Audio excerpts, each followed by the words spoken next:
बिस्मिल्लाहिर्रहमानिर्रहीम। अस्सलाम वालेकुम डियर व्यूअर्स। आज से स्टूडेंट्स के लिए, ख़ास तौर पे जो टॉपर स्टूडेंट्स हैं उनके लिए एक बहुत अच्छी सीरीज़ शुरू कर रहा हूँ। आप बोर्ड में टॉप कैसे कर सकते हैं। देखिए, इसके लिए मैं सिर्फ आपको एडवाइस ही नहीं करूँगा, बल्कि अपनी एक लंबी हमारी इंशाल्लाह सीरीज़ चलेगी। उसमें आपको फुल मैक्सिमम हद तक आपको मटेरियल भी मैं फराहम कर रहा हूँ। सबसे पहले बात शुरू करने से पहले जो मटेरियल मैंने देना है उससे पहले मैं चंद एक बातें आपको करना चाहता हूँ कि आपको फ़र्क नज़र आना चाहिए, पता होना चाहिए, क्योंकि every person can not be topper. ठीक है, अभी भी आप देख लें, अगर आप पूछेंगे हर बच्चा, कोई नहीं कहेगा कि मैं टॉप करना चाहता हूँ। विश होना और बात होती है। तो पहला बात तो ये कि फ़र्क क्या है एवरेज बच्चे और टॉपर बच्चे में, क्या फ़र्क होता है। नंबर वन, जो टॉपर बच्चे हैं ना, they have target in their mind कि हमने टॉप करना है। एवरेज बच्चे के माइंड में कोई ऐसा टारगेट नहीं होता। टॉपर बच्चा ये समझता है कि मैं अपनी किस्मत अपने हाथ से लिखूंगा, और जो एवरेज बच्चा है वो सिर्फ किस्मत पर भरोसा करता है, वो अपना बेस्ट नहीं दे रहा। टॉपर बच्चा हमेशा अपना बेस्ट देगा, एवरेज बच्चा मूड के तहत काम करेगा। टॉपर बच्चा है ना, उसका जो कॉम्पिटिटर है वो दुनिया का नंबर 1 इंसान होता है, टॉप 3 इंसान होता है। और जो एवरेज बच्चा है उसका जो कॉम्पिटिटर है वो एक एवरेज बच्चा होता है। यानी आप उससे बात करेंगे, वो कहेंगे देखिए मेरे उस बच्चे से ज़्यादा अच्छे नंबर आए हैं। टॉपर बच्चा जो है वो हर प्रॉब्लम को चैलेंज समझ के कबूल करता है, और एवरेज बच्चा प्रॉब्लम को प्रॉब्लम के तौर पर लेता है। आप गौर करें, टॉपर बच्चे के अगर 98% मार्क्स आते तब भी मुतमईन नहीं होते वो, और एवरेज बच्चा उनके 60-70 मार्क्स भी आ जाए ना परसेंट, तब भी सेटिस्फाई हो जाते हैं। टॉपर बच्चा ये समझता है कि दुनिया में सिर्फ हम कामयाब होने के लिए आए हैं। एवरेज बच्चा समझता है कि नहीं, टॉप करने का ठेका औरों के पास है। टॉपर बच्चे की लाइफ शेड्यूल्ड होती है, एवरेज बच्चे की ज़िंदगी का कोई स्केड्यूल नहीं होता। टॉपर बच्चे का जो फार्मूला है वो होता है दिन दिन, और एवरेज बच्चे का फार्मूला होता है दिन रात। रात है सोना है, दिन कुछ ना कुछ थोड़ा बहुत पढ़ना है और खेलना है। टॉपर बच्चा, उसकी मार्क्स जो है गिनती काउंटिंग की वो 91 से स्टार्ट होती है। यानी वो समझता है कि अगर मेरे मार्क्स 91 से 100 के दरमियान लाइक करे, इट मीन्स कि मैं कुछ कामयाब जा रहा हूँ। और जो एवरेज बच्चा है उसके मार्क्स 33 से 40 से स्टार्ट हो जाते हैं। अब मैं आपको बता रहा हूँ कौन सी टेक्निक यूज़ कर सकते हैं आप, उसके बाद मैं इंशाल्लाह आपको मटेरियल शुरू कर देता हूँ फराहम करना।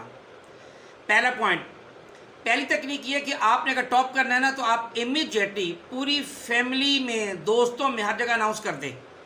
उनको बता दें कि मैंने बोर्ड में टॉप करना है। नंबर 1। नंबर 2, अपनी राइटिंग स्पीड बढ़ाएं, और आपकी जो राइटिंग स्पीड है आलमोस्ट तकरीबन 2 मिनट्स पर पेज ज़रूर होनी चाहिए। नंबर 3, आपने वीकली और मंथली प्लान बनाएं। जितना वीक में पढ़ा है वीक के एंड में आप उसको रिवाइज़ कर लें, जितना पूरे मंथ में पढ़ा मंथ के एंड में उसको रिवाइज़ कर लें। Number 4, no selective study. आपने पूरा सिलेबस कंप्लीट करना है, सिलेक्टिव स्टडी नहीं करनी अगर आपने टॉप करना है तो। Number 5, give equal importance to all the subjects. आपने ये नहीं करना कि इस्लामियात है, उर्दू है, इंग्लिश है, पाक स्टडी, इनको फोकस नहीं कर रहे, नहीं, ऐसा नहीं करना। दुश्मन पर वार हमेशा कमज़ोर साइड से किया जाता है। इन चारों को भी उतनी ही इंपॉर्टेंस देनी जितनी आप फिजिक्स, केमिस्ट्री, बायो, मैथ को दे रहे होते हैं। नंबर नेक्स्ट, पिछले 5 साल के पेपर आपने रिवाइज लाजमी करने, उससे आपके अंदर कॉन्फिडेंस आ जाएगा। कंसेप्चुअल स्टडी करनी है, रट्टे नहीं लगाने। हैंड राइटिंग नीट क्लीन बनाने की कोशिश करें ताकि ओवर राइटिंग ना हो, कटिंग ना हो। नोट्स बेहतर से बेहतर बनाने की कोशिश करें, और मैं आपके नोट्स ही बनवाऊंगा इंशाल्लाह। वो आपके बेहतरीन होंगे और यूनिक टाइप होंगे। आज से आप देख लेंगे इंशाल्लाह मेरी तमाम वीडियोस में जितने भी मैं नोट्स आपको बनवाने लगा हूँ ये सब यूनिक होंगे। और लास्ट इसमें यह है कि आपने पेपर्स के स्मार्ट सोल्यूशन करने हैं, इस पर भी इंशाल्लाह मैं आपको डिस्कस करूँगा। अब मैं ये आ रहा हूँ कि आप इसकी प्लानिंग कैसे करें। पहला पॉइंट ये कि अगर आप सपोज मैं एक 9th क्लास लेता हूँ, अगर आप तमाम अपनी बुक्स के टोटल पेजेस देखें ज़रा कितने हैं, आपके पेजेस जनाब बनते हैं 1344 टोटल पेजेस पूरी बुक के। और अगर आप इसको पूरी अपने सिलेबस को आपने 150 डेज में लिए। देखिए 364 डेज में से मैंने सिर्फ 150 डेज लिए हैं। इसी में आपने अपना सिलेबस कंप्लीट करना, बाकी सारा टाइम आपका रिवीजन और प्रैक्टिस का आ जाएगा। तो अगर आप उसको 150 पे डिवाइड करते हो आपके डेली का 9 पेजेस बनते हैं। Not a big issue, not a big deal. अगर आप रोज़ के बिला नागा 9 पेजेस करते जाएं तो आपका सिलेबस 150 डेज में कंप्लीट हो जाएगा और आपके बाकी तमाम जो टाइम आपको मिलेगा वो आपका रिवीजन प्रैक्टिस पे आ जाएगा। अब मैं अपने सब्जेक्ट पे आ रहा हूँ। आपको सबसे पहले मैं ये कह रहा हूँ कि जो आपने मजमून लिखना होता है, ऐसे लिखना होता है, उसमें कैसे लिखें। आप वो चीज़ें लिखा करें जो थोड़ी सी यूनिक हो।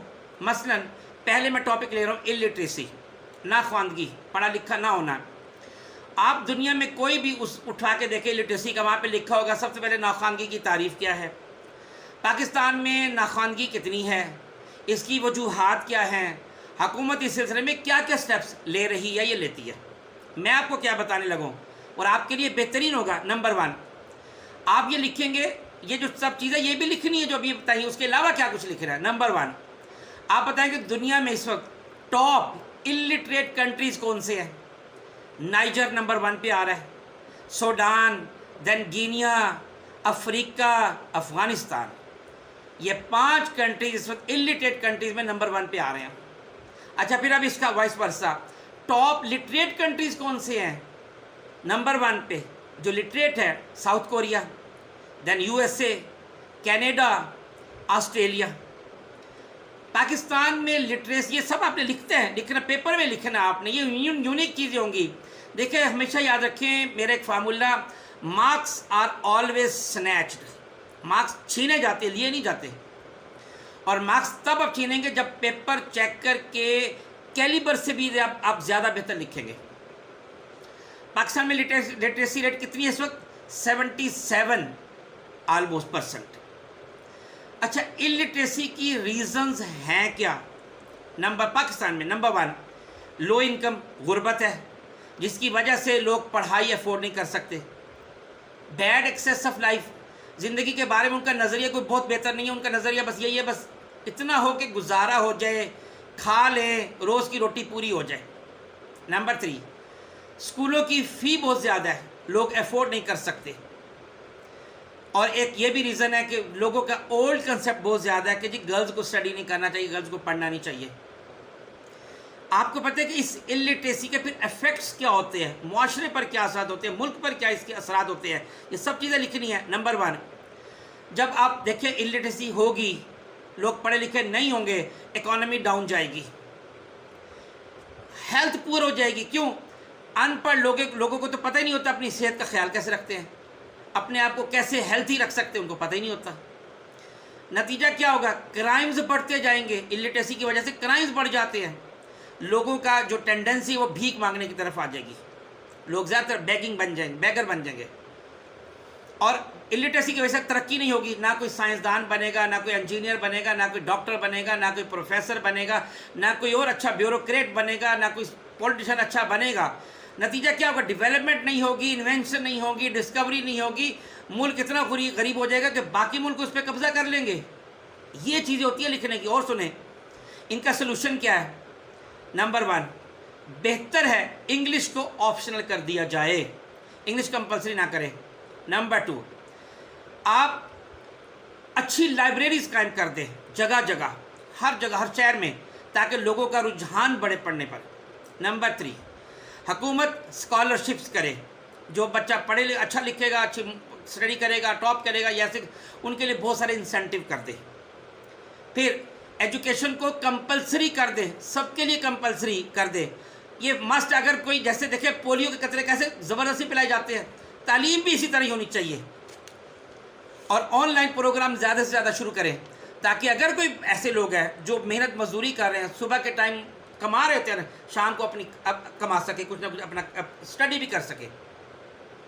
ये देखें, ये बिल्कुल न्यू आइडियाज़ थे। इसी तरह सपोज़ आपने अल्लामा इकबाल का मजमून लिखना है, आप जहाँ से भी देखेंगे अल्लामा इकबाल का मजमून, वहाँ पे लिखा होगा जी इस साल में पैदा हुए, उन्होंने जनाब मरे कॉलेज सियालकोट से तालीम हासिल की, फिर गवर्नमेंट कॉलेज लाहौर गए, वगैरह वगैरह। उन्होंने शायरी की, उन्होंने बांगे दरा लिखी, बाल जिब्रील ज़रब करीम, पाकिस्तान का ख्वाब उन्होंने देखा, उन्होंने खुद ही का दर्स दिया, मर्द मोमिन का दर्स दिया, मुसलमानों को शाहीन का, और ये फ़लान में वफ़ात हो गई वगैरह।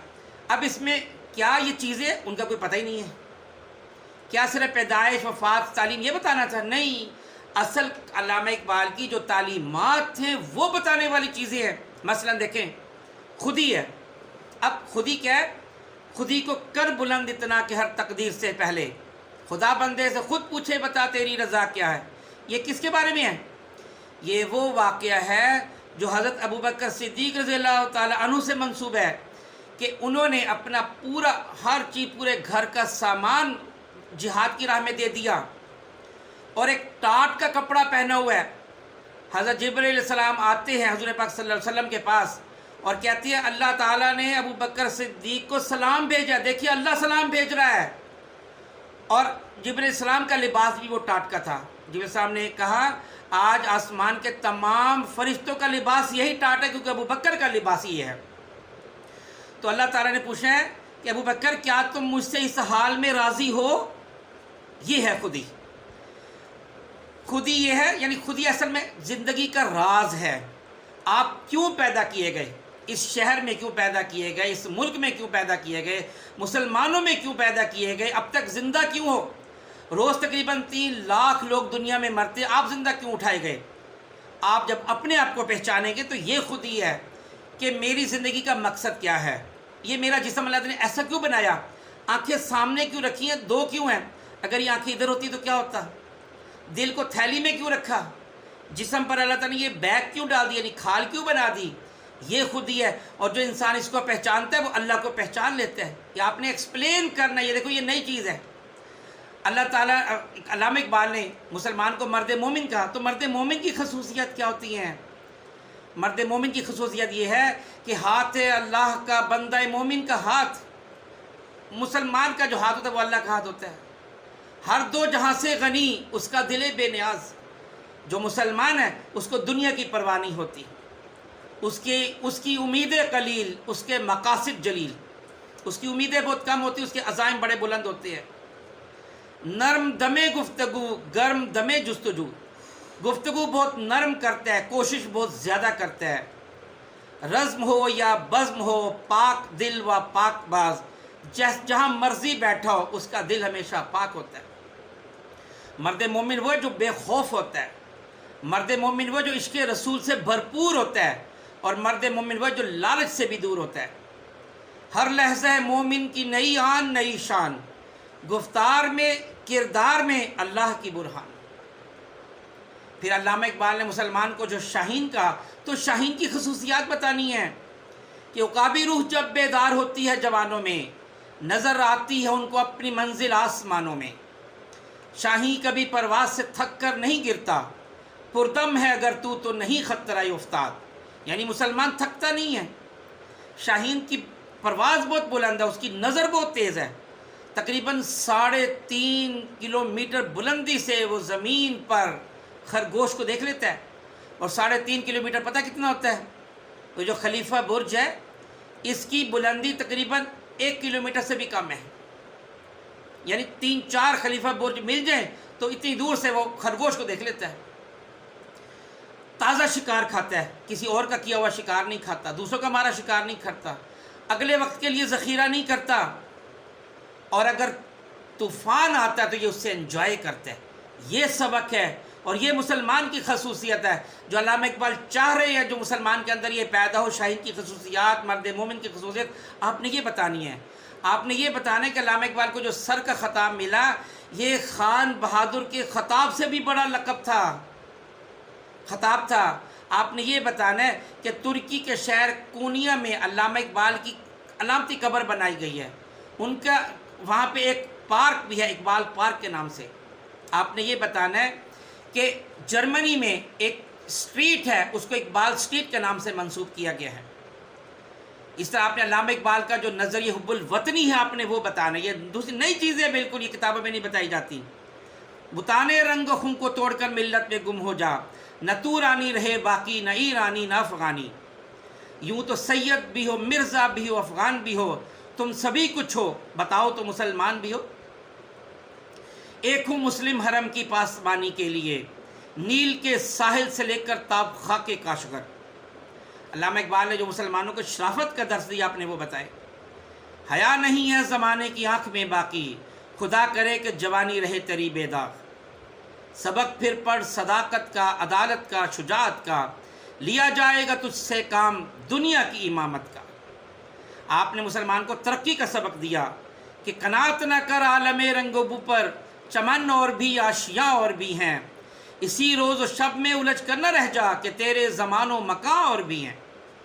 انہوں نے مسلمان کو بتایا کہ ایک ایک فرد بہت اہم ہے، ایک ایک یونٹ بہت اہم ہے، کہ افراد کے ہاتھوں میں ہے اقوام کی تقدیر، ہر فرد ہے ملت کے مقدر کا ستارہ۔ دی ہاتھ سے دے کر اگر آزاد ہو ملت، ہے ایسی تجارت میں مسلمان کا خسارہ۔ انہوں نے کہا کہ مسلمان اپنے آپ پر بھروسہ کرے، غلامی میں ناکام آتی ہیں شمشیریں تدبیریں، جو ہو ذوق یقین پیدا تو کٹ جاتی ہیں زنجیریں۔ انہوں نے مسلمانوں کو جو نظریہ تعلیم دیا وہ بھی کیا خوب ہے، خدا تجھے کسی طوفان سے آشنا کر دے کہ تیرے بحر کی موجوں میں اضطراب نہیں، تجھے کتاب سے ممکن نہیں فراخ کہ تو کتاب خواہ ہے مگر صاحب کتاب نہیں۔ علامہ اقبال نے کہا کہ مسلمان وہ تعلیم حاصل کرے جو انسان کے اندر جذبہ پیدا کرے، ٹالرنس پیدا کرے، اور اپنے اندر کا جو خوف ہے وہ ختم کر دے اور انسان کے اندر تخلیقی صلاحیت پیدا کر دے۔ یہ لکھا جاتا ہے مضمون، وہ جو پہلے میں نے بتایا تھا جو عام کتابوں میں پایا جاتا ہے وہ مضمون کا طریقہ نہیں ہوتا۔ نئے انداز میں، نئی طریقے سے، نئے انداز میں، اچھے انداز میں، بہتر انداز میں، یونیک انداز میں لکھنے کی کوشش کریں۔ انشاءاللہ میری تمام ویڈیوز میں بہترین سے بہترین آئیڈیاز اور میٹیریل آپ کو ملے گا۔ مجھے امید ہے آپ کو میرا یہ اچھا سلسلہ پسند آئے گا۔ بہت شکریہ۔ السلام علیکم ورحمۃ اللہ وبرکاتہ۔